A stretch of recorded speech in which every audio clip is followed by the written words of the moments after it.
আমাদের পশ্চিমবঙ্গ রাজ্যের আনাচে কানাচে ছড়িয়ে রয়েছে জানা অজানা কত প্রাচীন ইতিহাস। তেমনই এক ইতিহাসের অধ্যায় বয়ে চলেছে পূর্ব মেদিনীপুর জেলার পটাশপুর 2 নম্বর ব্লকের পচেতগড় রাজবাড়ি, যার বয়স আনুমানিক প্রায় 450 বছর। যে রাজবাড়িতে প্রবেশ করলে আপনি রাজবাড়ির প্রথা অনুযায়ী বরণডালা দিয়ে আপনাকে রাজকীয় অভ্যর্থনায় প্রবেশ করানো হবে। রাত্রি যাপনের জন্য রয়েছে রাজকীয় আদব কায়দায় সাজানো বিলাসবহুল ঘর, যেই ঘরে রয়েছে বহু প্রাচীন পালঙ্ক, এসি, অ্যাটাচ টয়লেট এবং ওয়াইফাইয়ের ব্যবস্থা। থাকছে আরও অনেক কিছু।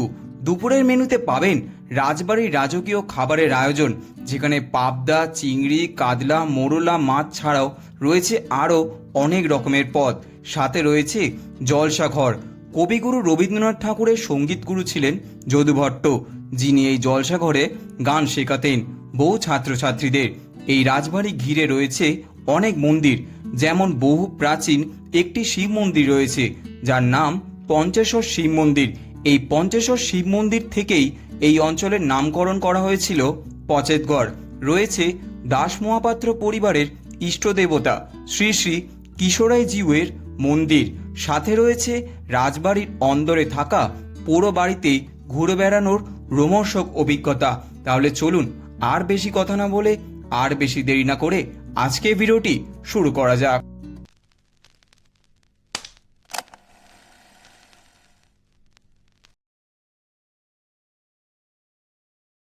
নমস্কার বন্ধুরা, আশা করি সকলে ভালো আছেন এবং সুস্থ আছেন। একটি নতুন ভিডিওতে আপনাদের সবাইকে জানাই স্বাগতম। হাতে গোনা ঠিক আর কয়েকটা দিন পরেই বাংলা ক্যালেন্ডারের পালাবদল।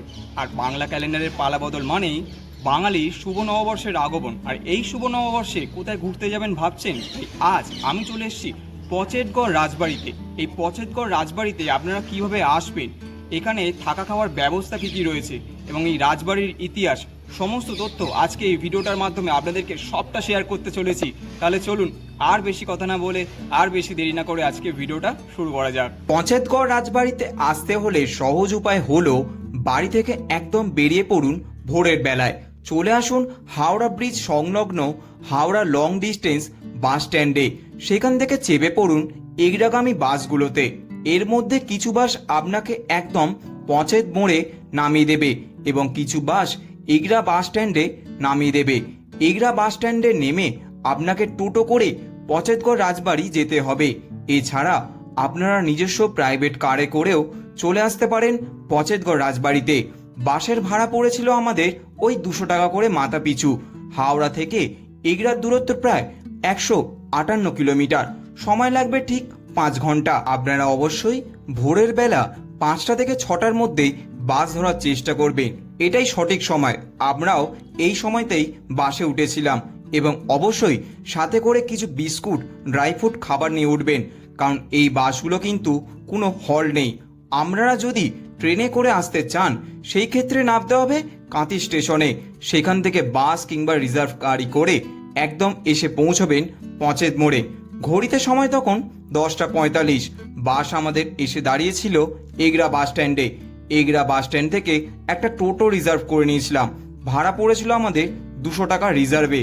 এগরা বাস স্ট্যান্ড থেকে রাজবাড়ির দূরত্ব প্রায় 9 কিলোমিটার। সময় লাগবে ঠিক 25 মিনিট।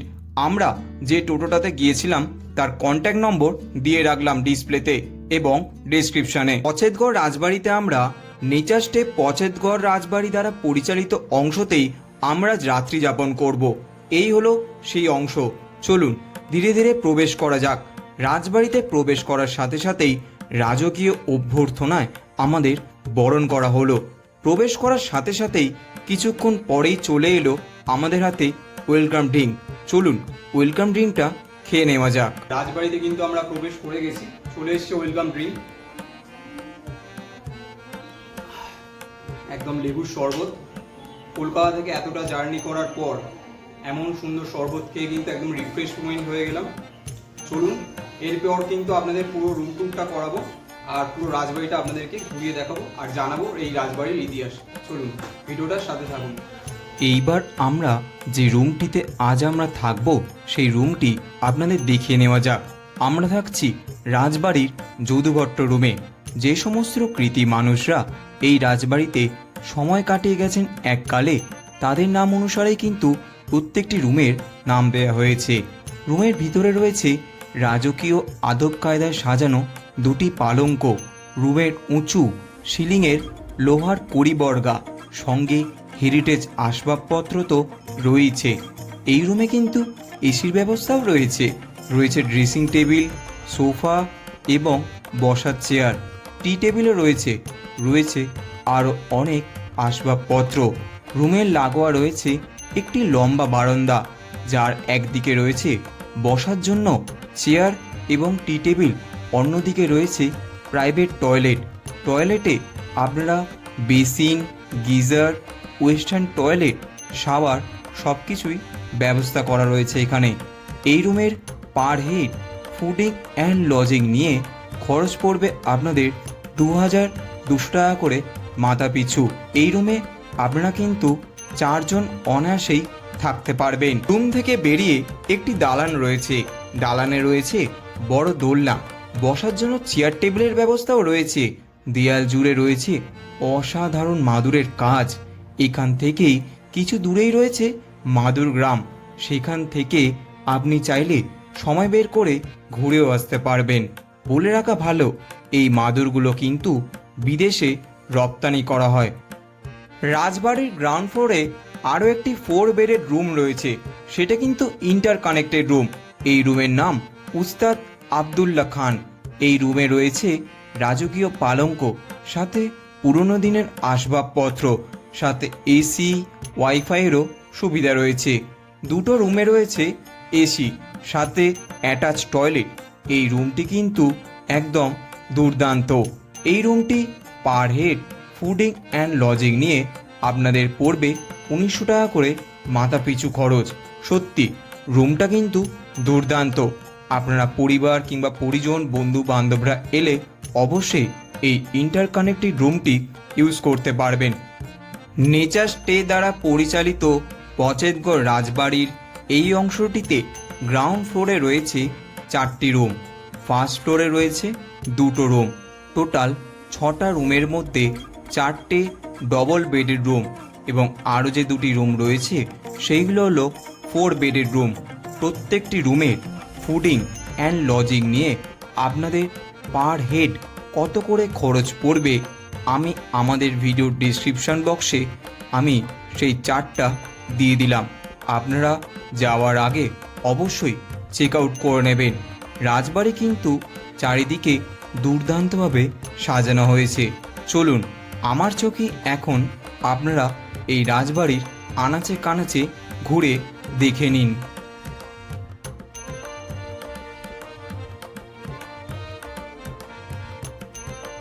রাজবাড়ির কিন্তু আনাচে কানাচে আমি এখন ঘুরে বেড়াচ্ছি, কারণ ইতিহাস সম্পর্কেও এই ভিডিওতে আপনাদের পুঙ্খানুপুঙ্খভাবে জানানোর চেষ্টা করছি। চলুন এইবার লাঞ্চের টেবিলে যেতে হবে, কারণ সময় হয়ে গেছে কিন্তু এখন মধ্যাহ্নভোজের।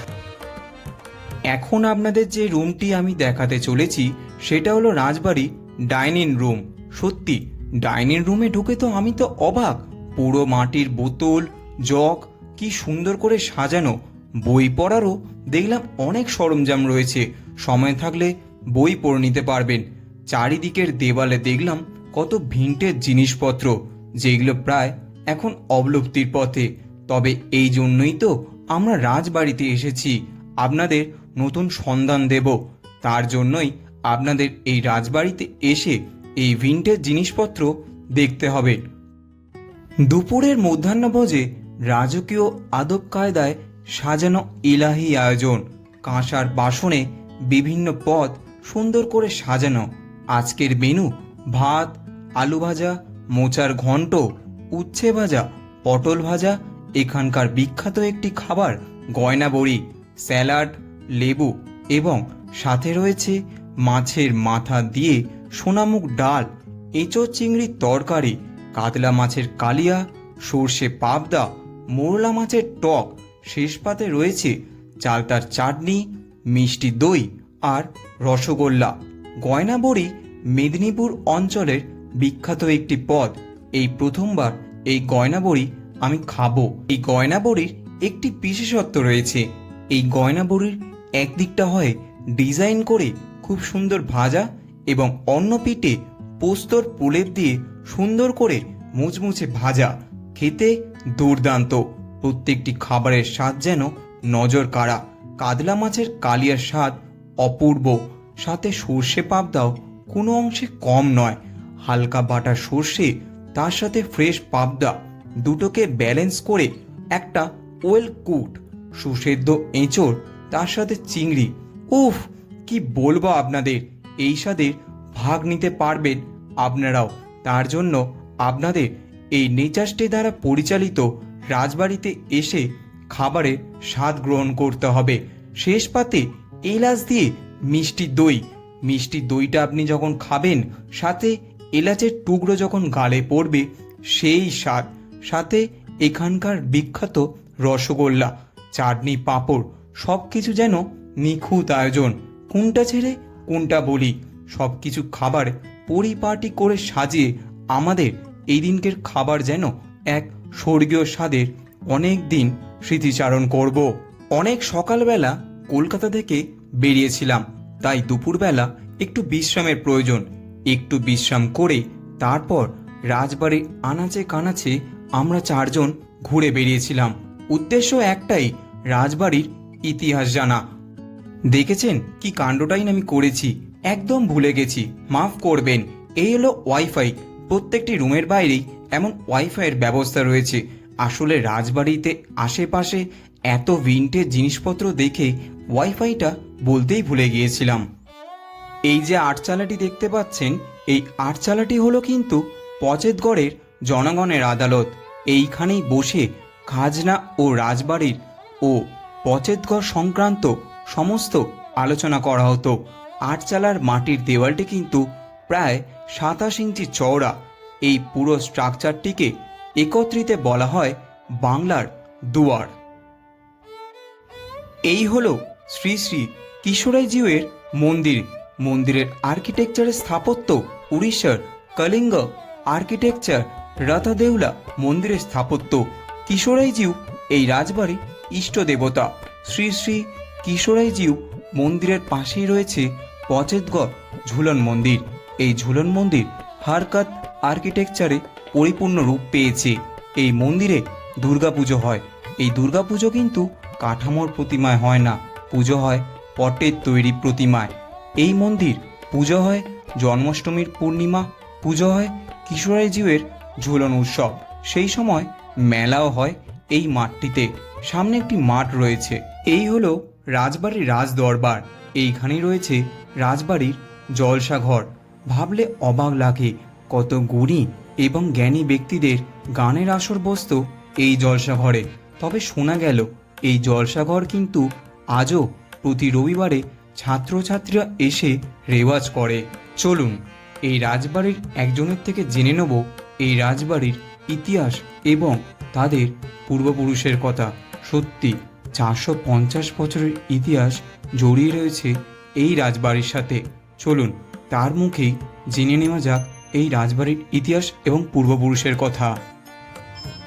এই রুমটা হচ্ছে এই রাজবাড়ির জলসা ঘর।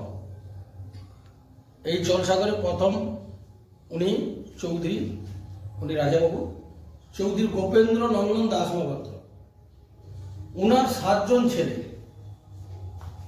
1, 2, 3, 4, 5, 6, 7 সমস্ত বড় ফটোগুলো হচ্ছে ওনার 7 জন ছেলে। ওনারা এসছেন উড়িষ্যা থেকে এসছেন। তখন বাংলা, বিহার, উড়িষ্যা একটাই রাজ্য ছিল। উড়িষ্যা থেকে ওনারা এসছেন। ওনার বয়স হওয়ার পর ওনার বড় ছেলে রাজা হন চৌধুরী ব্রজেন্দ্র নন্দন দাস মহাপাত্র। ওনারা তখনকার খুব জ্ঞানীগুণী মানুষ ছিলেন, এক একজন পারদর্শী। উনি তখনকার এতে মেডিসিন এতে ছিলেন। ওনার সঙ্গে যদু ভট্ট এইখানে বসে গান বাজনা করেছেন, থাকতেন। যদু ভট্ট এই রাজবাড়িতে থাকতেন। উনি যিনি ঘোড়ায় চেপে আছেন, ওনার নাম হচ্ছে লক্ষ্মী নারায়ণ দাস মহাপাত্র। তখনকার সময় বাংলা, বিহার, উড়িষ্যায় ঘোড়ার রেস হয়েছিল। তিনি ঘোড়ার রেসে স্বর্ণ পদক পেয়েছিলেন, ফার্স্ট পুরস্কার। তারপরে যিনি আছেন উনি ঠুংরিতে পারদর্শী ছিলেন। তারপরে যিনি রয়েছেন উনি দিঘি দাবলায় পারদর্শী তখনকার সময়, আর উনি খোলে পারদর্শী। এই বাড়ির ইতিহাস বিরাট বিরাট ইতিহাস। এবং ইনি যে তানসেন দেখছেন, এদিকে আসুন, তানসেন দেখুন, তানসেনের ফটো এখনো আছে ওইখানে। তানসেন এখানটায় এসছেন, তানসেনও এখানটায় এসে এ করেছেন। মানে এখনো এই ঘরের জলসাঘর এখনো চলে, প্রতি রবিবার জলসা এখানকার ছাত্রছাত্রীরা আসেন, আমাদের দিদিমণি ম্যাডাম আসেন, এখানটায় শেখান। এই হচ্ছে তার ইতিহাস এই জলসাঘরের। তারপরে উনার ছেলেরা পরপর নাতি ছেলে পরপর ওনারা সব এসছেন। ইনি হচ্ছেন পিনাকি রমন দাস মুখপাত্র। ইনি বেলদা কলেজের প্রফেসর ছিলেন। ইনার বাবা হচ্ছেন ইনি, আর ইনার বাবা হচ্ছেন ইনি। এই হলো পঞ্চেশ্বর শিব মন্দির। এই শিব মন্দিরের নাম থেকেই কিন্তু এই জায়গার নামকরণ হয় পঞ্চেতগড়। এই পঞ্চেশ্বর শিব মন্দির 5টি চূড়া রয়েছে। মাঝের মন্দিরে রয়েছে পঞ্চেশ্বর মহাদেব। বাকি 4টি শিব মন্দিরের মহাদেবের আলাদা আলাদা নামে ভূষিত হয়েছেন। এই 4টি শিবলিঙ্গ আনা হয়েছিল বেনারস থেকে। এই বাড়ির পূর্বপুরুষ ছিলেন চৌধুরী মুরারি মোহন দাস মহাপাত্র। ওনারা পুরীর কাছে অবস্থিত আটঘরের বাসিন্দা ছিলেন। 1679 খ্রিস্টাব্দে সম্রাট ঔরঙ্গজেব ওনাকে এই অঞ্চলের জাগির প্রদান করেন, আর চৌধুরী হলো ওনাদের উপাধি। এই শিব মন্দির সম্পর্কে অনেক কিছু তথ্য শোনা যায়, যেমন মুরারি মোহন দাস যখন এখানে এসেছিলেন উনি বেশ কিছুদিন ধরে লক্ষ্য করেছিলেন যে এই অঞ্চলে একটি ঢিপির মধ্যে যখন গরু যায় সেই সময় গরুর বাট থেকে দুধ চুয়ে চুয়ে পড়ত। সেই সময় মুরারি মোহন দাস নির্দেশ দেন ওই জায়গা খনন করার জন্য। খননের সময় দেখা যায় শিবলিঙ্গের আবির্ভাব। সেই সময় মন্দির সৃষ্টির পরিকল্পনা করেছিলেন তিনি। এই রাজবাড়ির ছাদ থেকে আমরা সেদিন 4 জনে সূর্যাস্ত দেখেছিলাম বহুদিন পর।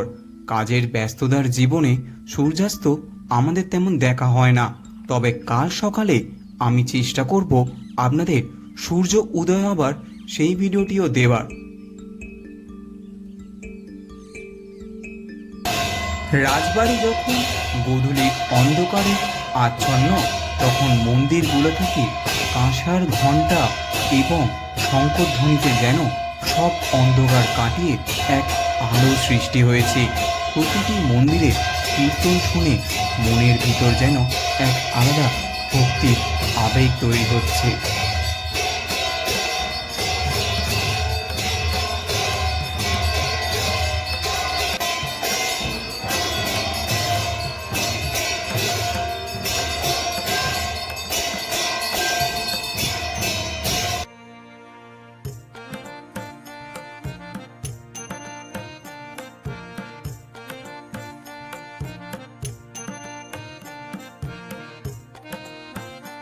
এরপর আমরা দেখে নিলাম পঞ্চেশ্বর শিব মন্দিরের পঞ্চেতগড়ের শিবলিঙ্গ। তার চারপাশে আরও 4টি শিবলিঙ্গ রয়েছে, সবগুলি আমরা ঘুরে ঘুরে দেখে নিলাম।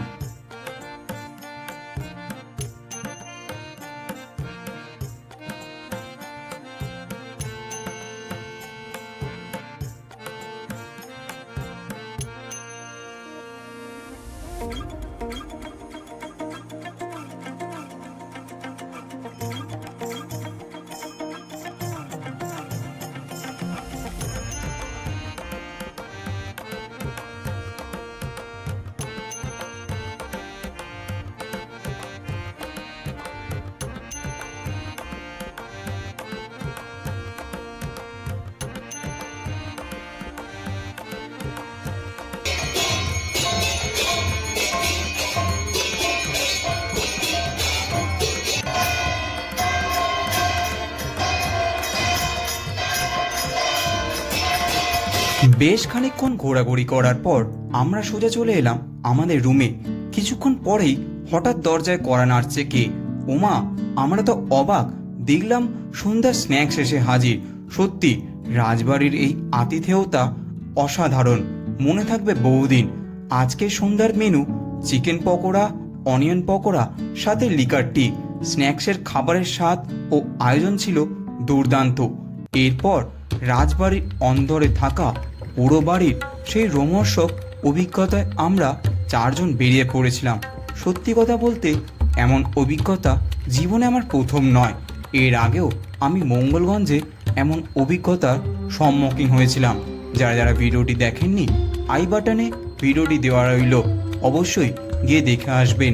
তবে এই অভিজ্ঞতা একটু ভিন্ন ধরনের। বেশ কিছুক্ষণ সময় কাটিয়ে আবার আমরা ঘরে ফিরে এলাম। রুমে ফিরে এসে আমরা দেখি ঘড়ির কাঁটায় ঠিক রাত 9টা। সময় হয়ে গেছে আজকের আমাদের রাতের ডিনারে ছিল রুটি, মিক্স সবজি ভাজা, চিকেন কারি, ডাল, স্যালাড, সাথে রুটি না খেলে আপনাদের ভাতের অপশনও পাবেন। এরপর চলে গেলাম রাজবাড়ির ছাদে। বেশ কিছুক্ষণ জমিয়ে আড্ডা আর ঘরে ফিরে শুয়ে পড়লাম তাড়াতাড়ি, কারণ কাল সকালে তাড়াতাড়ি উঠে সূর্যোদয় দেখতে হবে। দেখুন রাতের পরিবেশ কিন্তু একদম শান্ত ও নিরিবিলি। কি সুন্দর লাগছে রাজবাড়ির পরিবেশ। সকলকে জানাই সুপ্রভাত। সকাল হয়ে গেছে। সকালে উঠে আমরা রাজবাড়ির ছাদ থেকে এক দুর্দান্ত সূর্যোদয়ের সাক্ষী থাকলাম।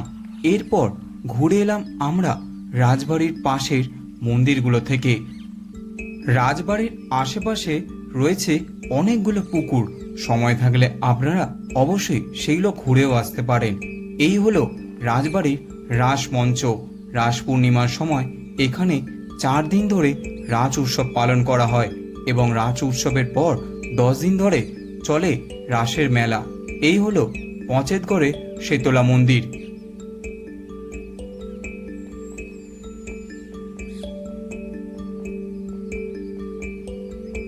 বেশ খানিকক্ষণ সময় কাটানোর পর রুমের দিকে রওনা দিলাম, কারণ রাজবাড়ি থেকে এবার আমাদের চেক আউট করতে হবে। উদ্দেশ্য কলকাতায় রওনা হওয়া। এবার আপনাদের একটা অভাবনীয় জিনিস দেখাই। এই হলো চায়ের কেটেল। সকালে উঠে আপনি যদি মনে করেন একটু ফ্রেশ রিফ্রেশমেন্ট হবেন, তার জন্য কিন্তু এই চায়ের কেটেলের ব্যবস্থা করা রয়েছে রুমের বাইরে। আমাদের ফেরার দিনে বাসের টিকিট ক্যান্সেল হওয়ায় হাতে একটু সময় পেয়েছিলাম, তাই রাজবাড়ির আনাচে কানাচে আরও একবার ঘুরে আমি দেখে নিলাম। আপনাদের একটি তথ্য বলে দিই, আপনারা কিন্তু অবশ্যই আপ অ্যান্ড ডাউনের বাসের টিকিট কেটে রাখবেন। এটা আপনাদের অনেক সুবিধা হবে। চলুন, সময় হয়ে গেছে এবার রাজবাড়ি থেকে চেক আউট করার। তার আগে গরমা গরম লুচি, সাদা আলুর তরকারি, ডিম সেদ্ধ এবং মিষ্টি জল খাবারের এই মেনু আপামর বাঙালির কাছে এক অন্য আবেগ। তবে রুটির অপশনও রয়েছে। আমি কিন্তু সেদিন রুটি খেয়েছিলাম। পঁচেতগড়ের আমরা যে অংশটিতে থাকলাম সেটির পরিচালনার দায়িত্বে আছেন নেচার স্টেট অয়ন চক্রবর্তী। চলুন ওনার মুখ থেকে শুনে নেওয়া যাক এখানের সমস্ত তথ্য। অয়নবাবু, আমরা কিভাবে এখানে ফ্যাসিলিটিসগুলো পাবো একটু আপনার থেকে জানতে চাই। নমস্কার। প্রথমত আপনাদের চ্যানেলের সমস্ত দর্শকদের পঁচেতগড় রাজবাড়িতে স্বাগত জানাই। আর আপনারাও এসছেন, আমাদের খুব ভালো লাগলো, একদিন কাটিয়ে গেছেন। এবার এই রাজবাড়ির ফেসিলিটির কথা যদি বলি, তাহলে প্রথমত বলতে হয় যে এটা কিন্তু আমরা মধ্যবিত্তের সাধ্যের মধ্যে যে রাজবাড়ি সেভাবে আমরা এটাকে প্রমোট করি। কারণ এর রেট শুরু হয় 1900 টাকা করে থাকা খাওয়া নিয়ে, যেটা হয়তো আজকের দিনে বেশিরভাগ রাজবাড়িতেই আপনি ওকে এই রেটে পাবেন। আর এখানে থাকার মতো ব্যবস্থা বলতে সবই এসি রুম রয়েছে। আমাদের গ্রাউন্ড ফ্লোরে 4টে এসি রুম রয়েছে, 3টে রয়েছে ডবল, আর একটা রয়েছে 2টো রুম ইন্টারকানেক্টেড, মানে 4 বেড বলতে পারেন। এগুলো সবই 1900 টাকা থাকা খাওয়া নিয়ে। দোতলায় রয়েছে একটা 4 বেডরুম, যেটা আমরা সুইট রুম বলি, প্রাইভেট ব্যালকনি সহ, ওটা 2200। আর পাশে একটা ডবল বেড রয়েছে, এটা 2000। পঁচেতগড় রাজবাড়ির ব্যাপারে একটা জিনিস বলে দেওয়া ভালো, যেহেতু দর্শকরা এই ব্যাপারটাতে অনেক ক্ষেত্রেই কনফিউজ থাকে। পঁচেতগড় রাজবাড়ি কিন্তু 2টো পার্ট রয়েছে। আমাদের পার্টটা পঁচেতগড় রাজবাড়ি বলে গুগল মার্কিং করা রয়েছে, এবং এটা নেচার স্টে পঁচেতগড় রাজবাড়ি। কারণ আমাদের যে কোম্পানি মেজাস্টিক ট্যুরিজম, এই রাজবাড়ির পার্টের ওনার হিমাদ্রি দাস মহাপাত্র, তিনি আমাদের দায়িত্ব দিয়েছেন এই পার্টটি পরিচালনা করা। এবং এই অংশটা যেখানে আমরা বললাম 4টে এবং 2টো 6টা রুম রয়েছে, এই অংশটা এন্টায়ারলি আমরা পরিচালনা করি মেজাস্টিক পছন্দগড় রাজবাড়ি হিসাবে। এবং এই অংশটি কিন্তু ওয়েস্ট বেঙ্গল ট্যুরিজম দ্বারা অবসর মঠের নাম দিয়ে হেরিটেজ তৎপরপ্রাপ্ত, যার বোর্ডটা আপনারা আমাদের অংশের বাইরে দেখতে পাবেন। আর এই রাজবাড়ি ছাড়াও আর কোন কোন জায়গায় আপনাদের এরকম থাকার ব্যবস্থা আছে? আমাদের নেচারস্টিক ট্যুরিজমের মাধ্যমে আমাদের টোটাল 5টা প্রপার্টি রয়েছে, যার মধ্যে এটা একটা। আমাদের সবই ট্রুলি অফবিট এবং বেশিরভাগই উইকেন্ড ডেস্টিনেশন। 3টে বিচ প্রপার্টি রয়েছে, বকখালির কাছে লালগঞ্জ, কাঁথির কাছে কানাইচট্ট এবং উড়িষ্যার জলেশ্বরের কাছে যমুনাসুর। কানাইচট্টটা পচেরগড় থেকে 50 কিলোমিটার ডিস্টেন্স পাবে। মানে কেউ যদি চান 2 দিন 2 রকম স্বাদ নেবেন, মানে একদিন রাজবাড়ি আতিথেয়তা, একদিন অফবিট বিচ ক্যাম্পের স্বাদ, তাহলে 2 দিন 2 জায়গায়ও প্ল্যান করতে পারেন। আর আরেকটা রয়েছে উড়িষ্যায় সাতকোশিয়ায় হাতিবাড়ি। সাতকোশিয়ার একটা অফবিট দ্বীপ হাতিবাড়ি গ্রামের মধ্যে হিসেবে করে ফান্ড। এই 5টা নিয়ে আমাদের কাজ। অনেক ধন্যবাদ আপনাকে। ধন্যবাদ। এইখানেই শেষ করলাম নেচার স্টের সাথে আমার একদিনের পচেতগড় রাজবাড়ি ভ্রমণের অভিজ্ঞতা। কেমন লাগলো ভিডিওটা অবশ্যই কিন্তু আপনার মূল্যবান কমেন্টটা কিন্তু আমাদের ভিডিওর কমেন্ট বক্সে জানাতে ভুলবেন না। ভিডিওটি যদি এই পর্যন্ত আপনার ভালো লেগে থাকে তাহলে ভিডিওটি কিন্তু অবশ্যই লাইক করবেন এবং চ্যানেলটি কিন্তু অবশ্যই সাবস্ক্রাইব করবেন, কারণ এরকম হিডেন ডেস্টিনেশন কিন্তু আপনাদের জন্য আমরা এই চ্যানেলে দিতে থাকি। এবং এই নেচার স্টের সমস্ত কন্ট্যাক্ট ডিটেলস কিন্তু আমরা আমাদের ভিডিওর ডেসক্রিপশন বক্সে প্রপারভাবে দিয়ে দিয়েছি। এছাড়াও কিন্তু আমাদের ভিডিও ডিসপ্লেতে কিন্তু এখানে শো হচ্ছে, আপনারা কিন্তু অবশ্যই এখানে নোট করে নিয়ে এনাদেরকে কন্ট্যাক্ট করতে পারেন। তাহলে চলুন, দেখা হচ্ছে দুর্দান্ত একটা ডেস্টিনেশনে, দুর্দান্ত একটা জার্নি নিয়ে। সকলে ভালো থাকবেন, সকলে সুস্থ থাকবেন। স্টে টিউন বাংলার।